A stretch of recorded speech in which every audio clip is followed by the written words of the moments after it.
என்ன பதில் சொல்றாங்கன்னா, அதெல்லாம் நேச்சுரல்ங்க, அதெல்லாம் இயற்கையா வர்றது. அது வந்து அது அவருடைய ஜீன், அவருடைய பிறப்பிலேயே இருக்குது. அது செய்யறதுக்காக தான் ஹிட்லர் பிறந்தார். ஹிட்லர் கொல்றதுக்காகவே, பல லட்சம் ஜனங்களை கொல்றதுக்காகவே பிறந்தார். அதை நீங்க அக்செப்ட் பண்ணிக்கணும் அப்படின்றாங்க. என்ன சொல்றாங்க? ஏத்துக்கணும். இப்போ ஒரு மனுஷன் தவறு செய்யறானா, அது நேச்சுரலா அவன் அப்படிதான் அப்படின்றாங்க. அது தப்புன்னு ஏன் நீங்க சொல்றீங்க? அது நேச்சர் அப்படின்றாங்க. இயற்கை அப்படிதான், அதை நீங்க ஏற்றுக்கொள்ளணும்ன்றாங்க. அது செய்யலாமா?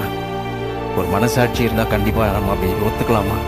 அது தவறு தவறு தானே, அது எப்படி காம்ப்ரமைஸ் பண்ணலாம்? ஆனா ஆண்டவர் இங்க சொல்றாரு, எண்ணமெல்லாம் பொல்லாததா இருக்கு. நினைக்கிறதெல்லாம் தப்பு தப்பா நினைக்க ஆரம்பிச்சிட்டான். கடவுளை விட்டுட்டு ஒரு திருமண வாழ்க்கையை வாழறான். அந்த வாழ்க்கைக்குள்ள தப்பு தப்பா நினைக்க ஆரம்பிச்சிட்டான்.